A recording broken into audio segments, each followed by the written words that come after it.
Amém. Vamos ler? Marcos, capítulo 14, verso 54. O texto sagrado diz: Pedro o seguiu de longe até o pátio do sumo sacerdote. Pedro estava seguindo Jesus de longe. Jesus tinha sido levado pelos guardas naquele tempo, ele estava sendo levado para a crucificação, e o texto diz que Pedro o seguiu de longe até o pátio do sumo sacerdote, onde Jesus receberia aquele julgamento totalmente injusto e seria levado para uma cruz. Você já teve a experiência de ler sobre a vida desses homens de Deus ou mulheres de Deus que já viveram assim coisas extraordinárias com Deus? E aí você via sobre a vida dessas pessoas, lendo sobre elas, quantas coisas elas puderam viver, o quanto elas foram usadas por Deus, as experiências tão incríveis que elas tiveram na presença do Senhor. E quando você estava lendo sobre essas histórias, você começava a comparar com a própria vida e pensava: parece que eu estou tão distante disso que eu estou lendo. Parece que no tempo que a gente vive é tão mais difícil viver assim, dessa forma, mas como eu queria viver assim e viver essas experiências que essas pessoas já viveram. Sabe, quando você lê sobre a vida de homens como Rees Howells, que é aquele cara do Intercessor, Jonathan Edwards, Charles Spurgeon, Lloyd Jones e tantos outros grandes nomes que viveram já na história da igreja, aí você lê sobre a vida dessas pessoas, você percebe como eles viviam nas suas vidas devocionais, nas suas rotinas, nas suas conversas com Deus, e você pensa: Senhor, parece que isso aqui é tão difícil no nosso tempo, nos nossos dias. E você olha para a própria vida e pensa: eu sou tão inconstante com Deus. Eu acho que não tem sentimento pior para um crente de verdade, para uma mulher de Deus, do que se enxergar como alguém inconstante. Você já deve ter vivido momentos de altos e baixos na sua vida com Deus. Não é ruim quando você percebe isso na sua própria vida? Quando você se enxerga e percebe: cara, como eu sou inconstante. É tão ruim às vezes ter momentos de altos e baixos. Você olha para a sua vida hoje e pensa: parece que eu já estive tão mais perto de Deus do que anos atrás. Parece que eu já fui tão mais apaixonado por Jesus e pela sua igreja no passado. Parece que lá atrás eu lia tão mais a minha Bíblia, eu tinha devocionais tão mais maduras, parece que eu era tão mais firme contra o meu pecado, contra as minhas fraquezas. Quantas vezes eu já pude conversar com pessoas em gabinete e pude perceber quão mal elas se sentem por não andarem tão próximas de Jesus hoje em dia, principalmente quando elas comparam com o seu próprio passado, com a sua própria vida, com as próprias experiências que já viveram, que já tiveram com Jesus. A palavra dá para a gente muitos indícios, muitas orientações, até mesmo o Senhor nos dá meios de graça para nos ajudar a ter uma vida constante na presença dEle. Muitos textos ensinam o que a gente deve fazer.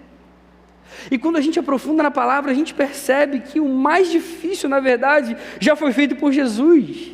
E ainda assim, sabendo todas essas coisas, parece que dá uma sensação de que a vida cristã, em alguns momentos, é tão difícil. Se o que Jesus já fez por cada um de nós é eficaz, ao ponto de manter o nosso coração firme nele, de dar para a gente uma vida constante, por que a gente ainda é capaz de viver nesses altos e baixos? Por que a gente luta contra tanta dificuldade na caminhada que parece ser impossível de vencer? Por que parece que eu não consigo manter aquela paixão por Jesus, pela sua palavra, pelo seu reino, que geralmente eu sinto nos retiros?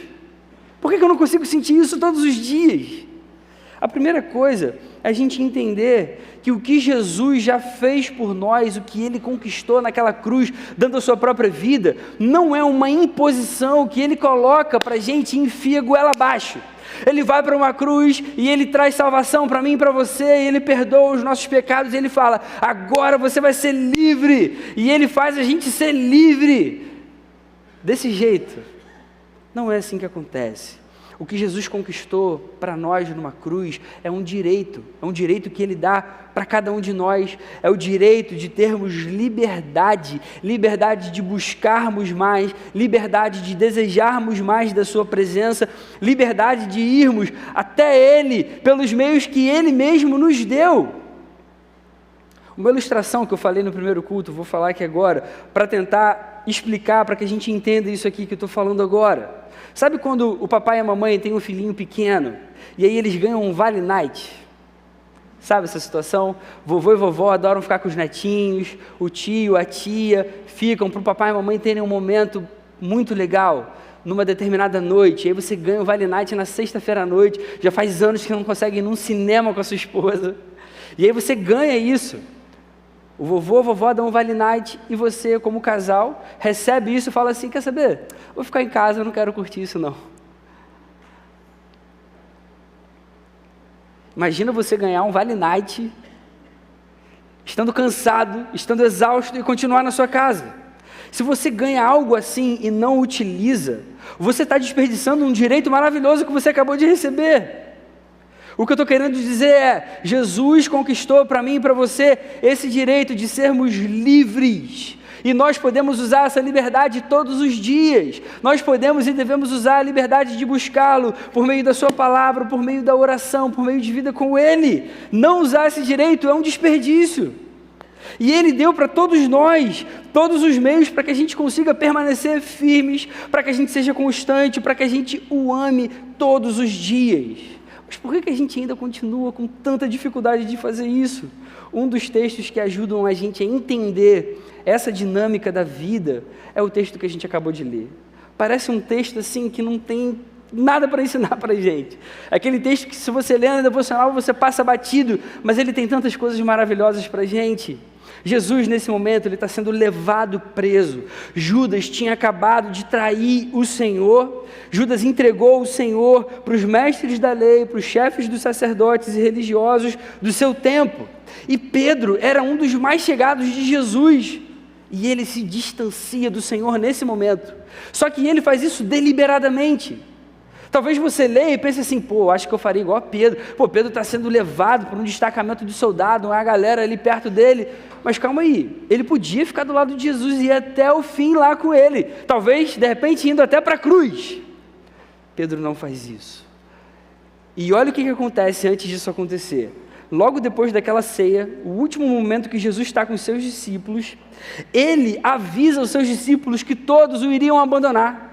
Jesus já tinha falado que isso ia acontecer, só que Pedro, naquela impulsividade de sempre, ele diz, Senhor, ainda que todos te abandonem, eu não vou te abandonar, pode contar comigo, Jesus. Você pode ler isso no capítulo 14, lá no verso 29. Senhor, ainda que esses caras aí não sejam, amigos mesmo, de verdade eu estou contigo, ainda que todos te abandonem, eu não vou te abandonar. E aí Jesus se vira para ele e fala, Pedro, você não só vai me abandonar, como você vai me negar. Aí Pedro não aceita isso, e ele diz, Senhor, mesmo que seja preciso que eu morra contigo, eu nunca te negarei. Verso 31 desse capítulo 14. Depois da ceia, Jesus então chama Pedro, Tiago e João, seus amigos mais próximos, para irem orar com ele no Getsêmani. Aquele jardim, naquela noite terrível, Jesus estava ali angustiado, ele daria a sua vida pela humanidade, ele receberia todos os pecados. Ele só pede que seus amigos orem por ele. E o que acontece? O que os discípulos fazem? Dormem. Aí os guardas chegam então para prender Jesus. E o que os discípulos vão fazer? Todos fogem. Todos abandonam o mestre. Tudo bem que não foi de primeira. No primeiro momento, Pedro se revolta ali, puxa uma espada e decepa a orelha de um servo do sumo sacerdote. Mas Jesus naquele mesmo momento o exorta. E ele cura o soldado na hora, milagrosamente. Inclusive aqui já vai até um parênteses aqui, a gente já aprende algo maravilhoso. É isso que geralmente a falta de oração faz. Pedro tinha que ter orado, ele não orou, ele dormiu. E aí a falta de oração faz com que a gente tome atitudes impulsivas assim, que Jesus não gostaria que a gente tomasse. Mas a questão aqui é, Pedro, aquele mesmo que jurou lealdade até o fim, o mesmo que disse que morreria por Jesus se fosse preciso, abandona Jesus. No momento que Jesus mais precisava. E aí o texto vai dizer depois que Pedro o seguiu de longe. Pedro o seguiu de longe. Lembra que a gente está falando aqui da dinâmica, da gente viver uma vida inconstante, com altos e baixos? O ponto que eu quero aqui, que a gente guarde no coração, é o seguinte: quando a gente deixa a arrogância tomar conta do coração, de nós acharmos que está tudo bem, que a gente vai ficar numa boa, sendo que as coisas não estão bem e que a gente não vai ficar numa boa, a gente se afasta aos poucos de Jesus e a gente passa a seguir de longe. E o grande problema de seguir Jesus de longe é que isso faz de nós discípulos medrosos, sem lealdade e que correm o sério risco de viver uma vida medíocre, que vai continuar com os seus altos e baixos, que vai continuar com a sua inconstância. Pedro foi um cara que andou com Jesus, viu coisas extraordinárias com os próprios olhos. Esse Pedro, apesar das juras de lealdade, até mesmo de morrer pelo seu mestre, ele dorme, ele abandona e depois ele vai tentar amenizar seguindo de longe. Isso não parece um pouco com a nossa vida cristã? Eu leio textos assim, histórias como essa, eu me vejo tantas vezes nelas. Quantas vezes eu ajo dessa forma? Quantas vezes eu sou inconstante assim? E qual é a consequência? A consequência é a negação, a maldição e o choro amargo. E é isso que eu quero compartilhar com vocês aqui essa noite. E eu prometo que a gente não vai ficar só embaixo, depois a gente vai encontrar com a graça maravilhosa de Cristo, trazendo a gente de volta para perto. Mas antes a gente vai passar por essas 3 consequências aqui. Em primeiro lugar, a negação. Uma vida distante do Senhor pode nos levar à negação de Cristo. A continuação desse texto que a gente leu aqui essa noite mostra pra gente Pedro seguindo de longe, mas indo lá ver o que estava acontecendo com Jesus. Ele continuou seguindo de longe. E aí uma pessoa nesse momento reconhece Pedro, e ele fala: olha, esse aí é discípulo de Jesus, era uma criada do sumo sacerdote. Quando você lê os versos 66 a 68, você vai perceber isso na sua Bíblia. O texto diz: estando Pedro embaixo no pátio, uma das criadas do sumo sacerdote passou por ali, vendo Pedro aquecer-se lá na fogueira, olhou bem para ele e disse: você também estava com Jesus o Nazareno? Contudo, ele o negou, dizendo: não conheço, nem sei do que você está falando. E saiu para um outro lugar, saiu para o alpendre. Pedro aqui nega Jesus pela primeira vez. Irmãos, uma vida distante do Senhor pode nos levar à negação dele. Seguir Jesus de longe pode nos levar à negação dele. Nós sabemos que ele é bom, nós sabemos que o seu amor dura para sempre, a gente sabe que ele nos chamou, a gente sabe que ele nos ama, que ele tem um propósito para a nossa vida, mas às vezes a circunstância fala mais alto. Eu sei que ele me ama, eu sei que ele tem um propósito para mim, eu sei que ele me resgatou, mas às vezes eu estou no meu trabalho e eu não consigo ser tão corajoso quanto eu gostaria. A circunstância fala mais alto, e aí eu estou na minha faculdade, e se eu me posicionar, talvez as pessoas se virem contra mim. A circunstância fala mais alto, e aí o medo enche o coração. Agora minha vida está em risco. Eu estou distante. Eu estou seguindo Jesus de longe.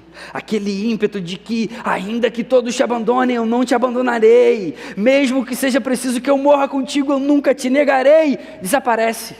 Some. De uma hora para outra. E aí aqui a gente vê um Pedro com medo, acovardado. Quantas vezes eu fui assim? Negação. Que tristeza você negar aquele com quem você andou junto por 3 anos, alguém que se importou com a sua vida, que caminhou do seu lado, que te segurou pela mão quando você ia afundar lá no meio do mar, que te ensinou a respeito do reino, que curou os seus familiares, que curou os seus amigos, as pessoas próximas de você. Quando a gente deixa as circunstâncias da vida tomarem conta, encherem o nosso coração, roubarem a nossa paz, tirarem o nosso foco do nosso Salvador, nós corremos o sério risco de negarmos o nosso Senhor, porque essas coisas nos distanciam dele.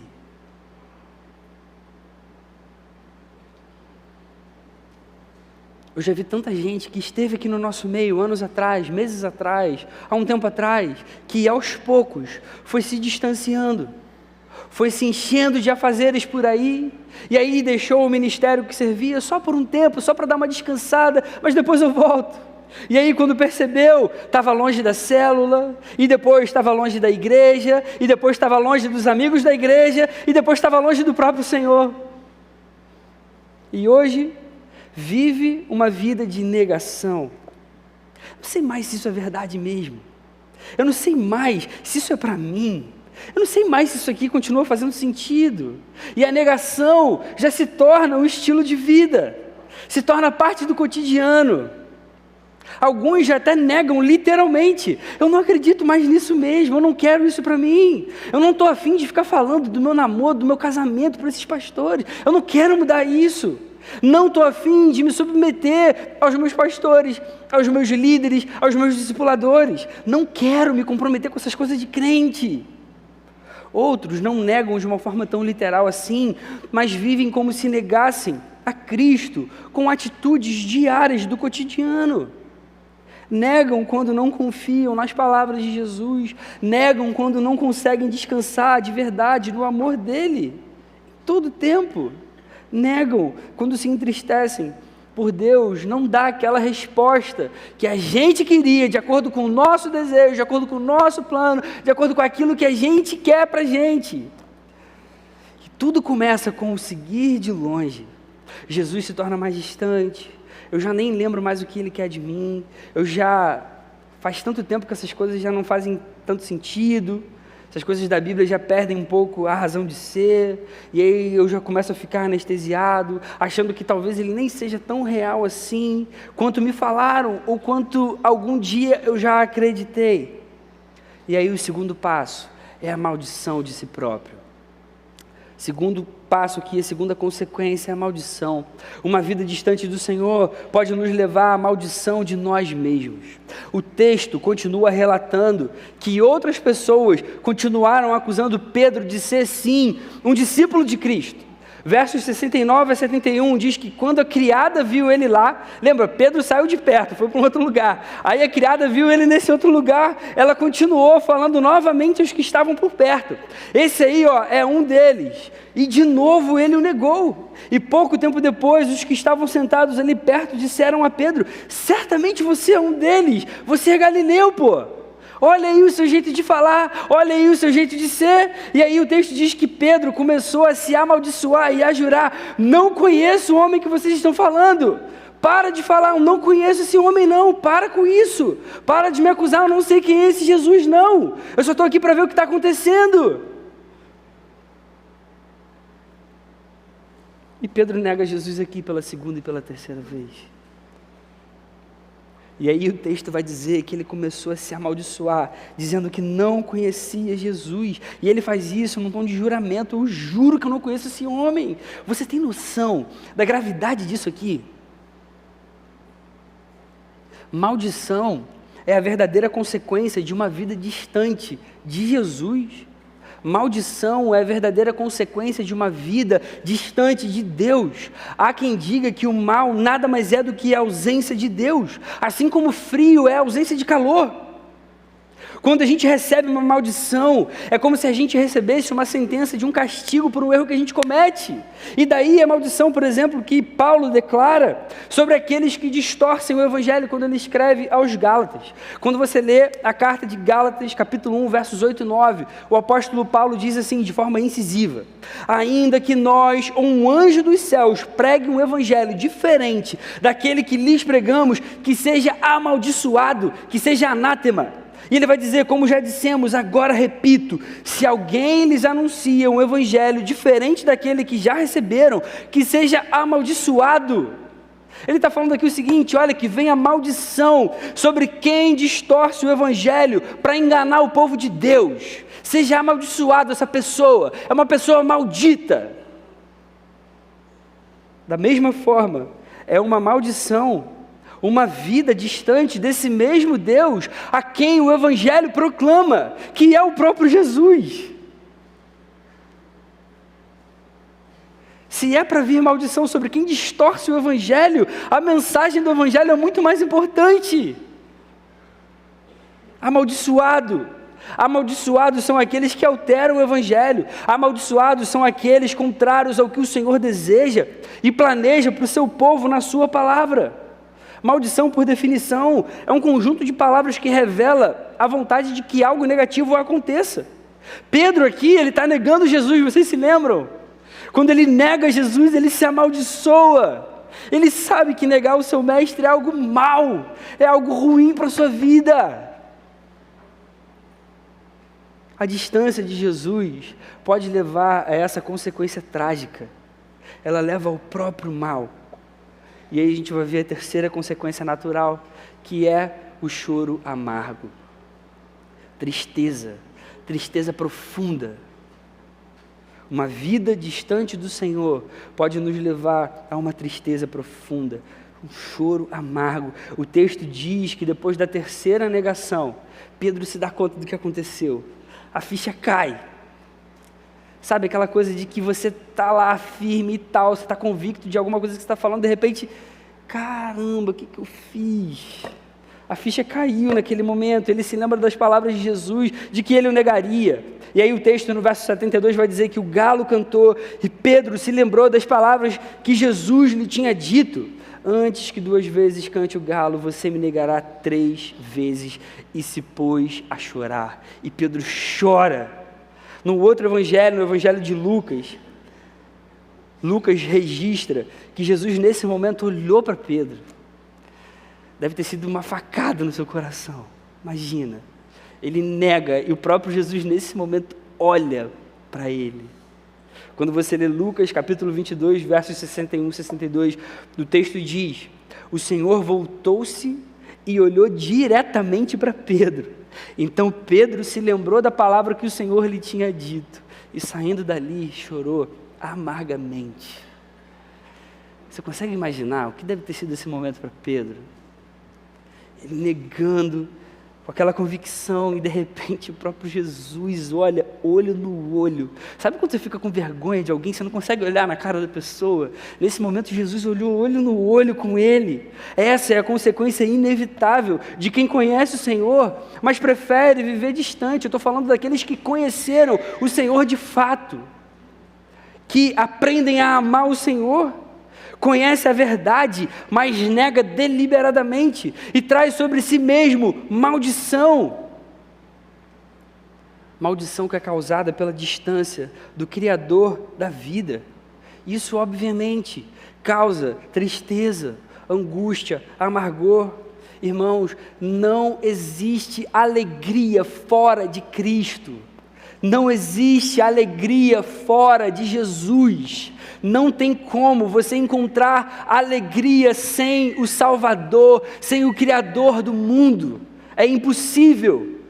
Não existe alegria fora de Jesus Cristo. Longe de Jesus, só nos resta uma vida amarga, uma vida cheia de decepção, de frustração, choro amargo, tristeza profunda.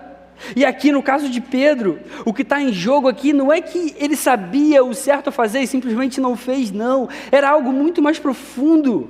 Jesus já estava andando há anos com Jesus, ele sabia que Jesus era a verdade, ele sabia que Jesus era a água da vida, ele sabia com todo o seu coração que Jesus era o pão que tinha descido do céu.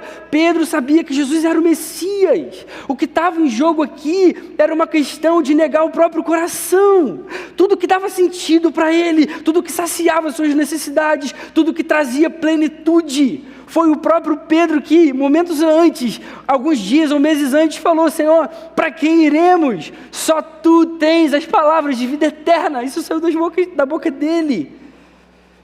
Ele sabia quem Jesus era, mas nesse momento, ele teve que se contorcer para negar tudo. E a tristeza, com certeza, seria a consequência imediata dessa atitude. Sabe quando você vive uma fase na vida que parece que tudo dá errado?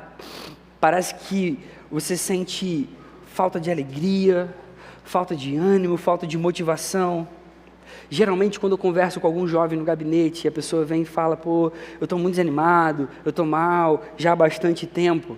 A pergunta que eu faço é, como está o seu relacionamento com Jesus? Como que está a sua devocional? Como que tem sido a sua busca? Você tem feito, você tem se aproximado do Senhor? E na maioria das vezes, quase 100% das vezes, a resposta é, eu não estou bem. Eu estou distante do Senhor. Irmãos, uma vida distante de Jesus leva necessariamente à tristeza, necessariamente ao desânimo. A distância de Cristo causa isso. E muitas vezes, até mesmo por coisas lícitas, até coisas lícitas, que aparentemente são boas, são capazes de nos afastar do nosso Senhor, do nosso Salvador. Por isso a gente precisa ter muito cuidado. Pedro, de uma hora para outra, foi capaz de negar o seu Senhor. O mesmo Pedro corajoso que disse, Senhor, ainda que todos te abandonem, eu nunca te abandonarei. O mesmo Pedro que disse, Senhor, mesmo que seja preciso que eu morra, eu nunca vou te negar. O mesmo Pedro que já tinha falado, tu és o Cristo, o Filho do Deus vivo. O mesmo Pedro que falou, Senhor, vamos fazer uma tenda aqui, depois de ver Jesus glorificado. Senhor, vamos ficar aqui para sempre. É o mesmo que na hora que a coisa apertou, ele se amedrontou e negou. Eu não conheço esse homem de quem vocês estão falando. Para de falar que eu sou discípulo dele. A consequência, tristeza, amargura, solidão. A boa notícia é que a vida de Pedro não termina nesse episódio, senão seria trágico. A gente conhece a história. E é interessante, por que Judas é considerado traidor miserável até hoje? E Pedro não é considerado traidor assim? Pedro se arrependeu. Irmãos, Pedro se arrependeu. Jesus o restaurou. Jesus restaurou o coração de Pedro. E aí vem a primeira aplicação para a nossa vida, diante de tudo que a gente está lendo aqui, percebendo aqui. Primeira coisa, arrependa-se de caminhar distante. Se você tem andado distante do Senhor, você precisa se arrepender. Arrependimento verdadeiro. O primeiro passo no sentido de usufruirmos o direito que Jesus conquistou para a gente naquela cruz, de permanecermos agora na sua presença, é arrependimento constante, arrependimento frequente, dia a dia. A palavra vai ensinar para a gente lá em Tiago 4,8, aproximem-se de Deus e Ele se aproximará de vocês. É claro que isso não está ensinando que cabe ao ser humano se aproximar de Deus. A gente, sem o coração regenerado, nunca vai conseguir olhar para a beleza de Cristo, para as coisas de Deus e falar assim, caramba, eu quero isso para mim. Não, aqui o texto está falando para crente, olha, se você é crente, se você se aproximar, Deus vai se aproximar mais de você. Ele pode estar do seu lado o tempo todo. Aproximem-se de Deus. Esse texto está dizendo para a gente que Deus sempre vai estar de braços abertos para nos receber. Ele não se magoa para sempre. Ele não guarda rancor por alguma coisa que você tenha feito. O que alegra o coração do nosso Deus é o arrependimento verdadeiro. Como o Salmo vai ensinar, um espírito quebrantado e contrito. Isso agrada o nosso Deus. Isso agrada o nosso Senhor. Deus se alegra com uma postura de reconhecimento de pecado. Deus se alegra com uma postura de desejo profundo por mudança. Deus se alegra com uma postura de aproximação nossa. Senhor, eu quero estar mais perto. Senhor, me ajuda a viver mais perto. Senhor, tem sido difícil, mas o que eu mais quero para a minha vida é o Senhor. Você é o meu Salvador, você é quem me perdoou. O nosso arrependimento precisa ser constante. Você tem se sentido distante de Jesus? Então, se arrependa e volte para perto hoje. Você pode fazer isso hoje. Você tem sentido que a sua vida ainda tem muitos altos e baixos? Então, se arrependa e mude essa postura. Cabe a cada um de nós usufruirmos desse direito conquistado por Jesus. Lembram? Assim como é um desperdício um casal com um bebezinho ganhar um Vale Night e não usufruir, é o desperdício nós sabermos que somos livres, que temos esse direito agora de nos aproximarmos do Senhor e não usufruirmos. Nós somos livres. Nada hoje impede você de ir para sua casa e ler essa Bíblia e se encharcar da palavra de Deus. Você pode fazer. Você tem liberdade de olhar para Jesus e enxergar Ele como a coisa mais bela e maravilhosa de todo o universo. Quem ainda não conheceu o Senhor não tem liberdade, ainda é escravo do pecado, ainda está cego. Nós somos livres. Jesus conquistou esse direito para mim e para você. Isso é maravilhoso. Agora basta cada um de nós usufruir disso todos os dias. Segunda aplicação, não deixe a arrogância tomar conta do seu coração. Não deixe a arrogância tomar o seu coração. A palavra vai ensinar para a gente lá em 1 Coríntios, capítulo 10, verso 12. Assim, aquele que julga estar firme, cuide-se para que não caia. Foi o que Pedro não fez, infelizmente. Aquele que julga estar firme, cuide-se para que não caia. Enquanto nós, como seres humanos, ainda estivermos sujeitos a esse corpo cheio de pecado, nós seremos potencialmente pecadores terríveis. Então, queridos, não ache que buscar num dia e relaxar no outro é tranquilo, não é. A gente ainda tem o pecado batalhando aqui dentro. A gente ainda sofre os efeitos do pecado na nossa vida e na nossa alma. Então, o nosso relacionamento com Jesus pode e deve ser intencional, constante.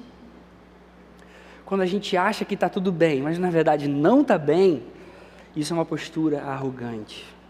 Foi isso que aconteceu com Pedro. Nunca descanse na sua busca a Deus. Nunca descanse na sua busca ao Senhor. Isso pode custar muito caro, como a gente está vendo aqui essa noite. E terceira aplicação, volte então a seguir Jesus de perto. Volte a seguir Jesus de perto. É muito interessante que Jesus restaura a vida de Pedro. A gente percebe que o perdão traz esse irmão para perto de novo. O perdão de Cristo é tão poderoso, é tão lindo, é tão maravilhoso, que transforma completamente a sua vida. Nós que amamos a Jesus e pecamos eventualmente, nós nos sentimos muito mal. Essa falta de paz é terrível, mas em Jesus nós não precisamos continuar com essa culpa no nosso coração. Em Jesus nós recebemos um perdão verdadeiro, um perdão que nos ajuda a caminhar na direção agora do nosso Salvador, sem mais culpa, sem mais sentimento ruim aqui dentro. Se nós nos aproximarmos, Ele se aproximará. Irmãos, isso é a palavra de Deus. Isso é certo. Ele sempre vai se deixar encontrar novamente. Ele vai se deixar achar. Isso é uma das coisas mais incríveis do Evangelho. O Evangelho não é a notícia de que você recebe uma única chance e você não pode errar, senão já era. Preste atenção, você tem uma única chance. Se fosse assim, o que seria da nossa vida? O Evangelho é a notícia de que nós nunca poderíamos agradar a Deus verdadeiramente. Então Ele vem em forma humana e se entrega por cada um de nós naquela cruz. Irmãos, isso aqui é lindo demais. Isso é maravilhoso demais. Jesus vai para uma cruz, porque só assim eu e você receberíamos perdão. O justo precisava se colocar no lugar de pecadores. Isso é incrível. Se você tem estado numa fase de baixo, então volte para perto de Jesus hoje. Hoje, não perca mais um segundo da sua vida. Se Ele te chamar essa madrugada, você vai abrir os seus olhos e você vai contemplar a maior beleza que existe. Jesus não é aquele que aponta um dedo para você e fica, você de novo, hein? Vou te dar então mais uma chance. É a última vez, eu não aguento mais. Irmãos, Ele foi para uma cruz. Você sabe o que é Jesus ter ido para uma cruz por mim, por você? Nada que a gente faça pode surpreender o nosso Senhor. Então volte para perto. Além disso, se a gente for para um nível um pouco mais profundo, a gente pode e deve ter uma postura de agradar a Deus ativamente, de mover o nosso coração na direção de Deus. Recentemente eu pude pregar para a galera do Gol sobre isso, e é algo que Deus tem falado muito no meu coração. Agradar a Deus não é só deixar de fazer algo porque Ele não gosta. Agradar a Deus é agradar a Deus de verdade. Eu vou ilustrar para você tentar entender o que eu quero dizer aqui. Imagina, eu conheço a minha esposa, a gente está casado, 7 anos e meio, eu amo a minha esposa. E aí ela chega para mim e fala assim: amor, eu não aguento mais você com essa toalha molhada em cima da cama, amor. Não bota essa toalha molhada em cima da cama, por favor. Já é a 50ª vez que eu te peço isso, eu não aguento mais você fazendo isso. Por favor, Felipe, você faz isso por mim. Eu falo: tá bom, amor, pode deixar, eu não vou mais fazer. Aí eu, sagaz, penso assim: pô, já sei. É só não deixar a toalha molhada em cima da cama que eu vou agradar minha esposa. Tá tudo certo. Pô, já sei, eu sei. Ó, sou um marido excelente, vou para gabinete com o Marcão, os casais, falo: Marcão, o que é isso? Eu não coloquei mais a toalha molhada em cima da cama, por que ela está chateada comigo ainda? Se eu pensasse assim, eu seria um marido medíocre.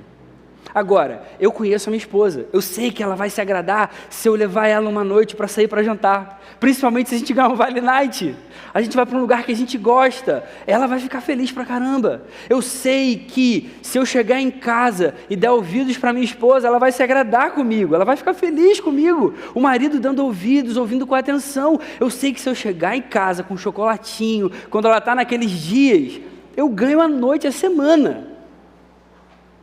Se eu fizer isso intencionalmente, coisas que agradem a minha esposa, ela vai ficar feliz, eu vou ficar feliz, eu vou perceber que o nosso casamento está bem e ela vai ficar ainda muito mais feliz.